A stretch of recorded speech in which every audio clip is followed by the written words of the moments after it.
Society में जो ज़्यादतियाँ की हैं ना, उनमें से एक ये भी है कि ज़िंदगी का सबसे बड़ा मकसद जो है ना वो शादी करना है।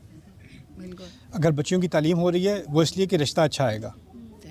मतलब यही चाहे मतलब कि अल्लाह ताला पे यकीन रखें और इंशाल्लाह अल्लाह ताला आसानी के बच्चों को कैसे कायल की तसल्ली देने वाली बात नहीं। ये आप अल्लाह ताला पे यकीन रखें से कोई बात का जवाब नहीं मिला। यकीन पहले ही है उनको अल्लाह ताला पर। आप अल्लाह ताला की हिदायत माने। हिदायत क्या है कि आप दूसरों पर नज़र रखने के बजाय आप अपने मकसद को देखें। अब हुआ क्या है कि अब सारा मकसद देखिए, हमने अपनी सोसाइटी में जो ज़्यादतियाँ की हैं ना, उनमें से एक ये भी है कि ज़िंदगी का सबसे बड़ा मकसद जो है ना वो शादी करना है। अगर बच्चियों की तालीम हो रही है वो इसलिए कि रिश्ता अच्छा आएगा।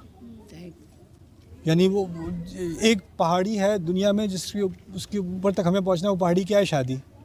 अब एक दफ़ा वो पहाड़ी के ऊपर पहुंच गए और वो गलत जगह शादी किसी तरह करा दी और अब वो अजाब में है, तो आपको अब निभाओ।